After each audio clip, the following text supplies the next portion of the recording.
আসসালামু আলাইকুম। আশা করি সবাই ভালো আছেন। আলহামদুলিল্লাহ আমিও ভালো আছি। আজকে নিয়ে আসলাম সবজি কাবাব। আর এই কাবাবটা কিন্তু খুবই হেলদি একটা কাবাব রেসিপি। তো দেখতে থাকুন আজকের ভিডিওটি, আমার সঙ্গেই থাকুন। এখানে আমি একটা ফ্রাই প্যানে সাদা তেল দিয়ে দিলাম, পরিমাণ মতন কিছুটা পেঁয়াজ দিয়ে দিলাম। এখন কিছুটা নেড়ে চেড়ে তারপরে কাঁচামরিচ অ্যাড করে দেব। এই যেখানে আমি কাঁচামরিচ দিয়ে দিয়েছি কুচি করে। তারপর এখানে আমি বাঁধাকপি কুচি করে দিয়েছি আর গাজর গ্রেট করা আমি আমার পরিমাণ মতন নিয়েছি, আপনারা আপনাদের পরিমাণ মতন নেবেন। আর এখানে আমার এই যে সবুজ সবুজ এখানে আমি বটবটি দিয়েছি, সেটা দেখানো হয় না, স্কিপ হয়ে গেছে। এই যে দেখুন, আর আপনারা আপনাদের পছন্দ মতন দেবেন। এখানে আমি গাজর, বটবটি এবং বাঁধাকপি, তারপরে যে সেদ্ধ হয়ে আসলে তারপরে সয়া সস এবং টমেটো সস দিয়ে একটু নেড়ে চেড়ে এখন আমি একটা সাইডে রেখে দেব।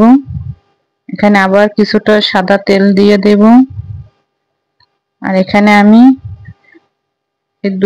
দুই চামচের মতন আটা দিয়েছি, আপনারা চাইলে কিন্তু ময়দাও দিতে পারেন। একটু তৈলের সাথে ভালোভাবে ভেজে নিতে হবে, আর এটা কিন্তু বার্নিং এর কাজ করবে। আবার মিশিয়ে নেব সবজির সাথে। আমি কিন্তু উঠিয়ে নিয়েছি একটা প্লেটে। মোটামুটি ঠান্ডা হয়ে গেলে তারপরে এখন শেপ দিতে হবে। যে হাতের তালুতে নিয়ে আপনারা যে কোনো শেপ দিতে পারেন। আমি আমার পছন্দ মতন এই শেপটা দিলাম। এই যে এই রকমের করে আমি বানিয়ে নিয়েছি, একটু লম্বা দুই কোনা মাথার মতন একটা পাতার শেপে দিয়েছি। এই যে এখানে আমি একটা ডিম একটু স্বাদ মতন লবণ দিয়ে কাঁটা চামচ দিয়ে একটু ফেটে নেব। ভালোভাবে ফেটে নেওয়ার পরে এখন আমি এই যে সবজির কাবাবগুলো ডিমের ভিতরে দিয়ে দেব। উল্টিয়ে পাল্টিয়ে ডিমের ভিতরে দিয়ে আবার তৈলে ভেজে নেব। আর এটা কিন্তু খুব সহজেই হয়ে যায়, দেখতেই পাচ্ছেন। এই যে আমি একটু তৈলে ভেজে নেব উল্টিয়ে পাল্টিয়ে।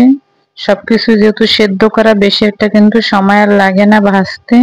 তাই তৈরি হয়ে গেল আমার ভেজিটেবল কাবাব রেসিপি।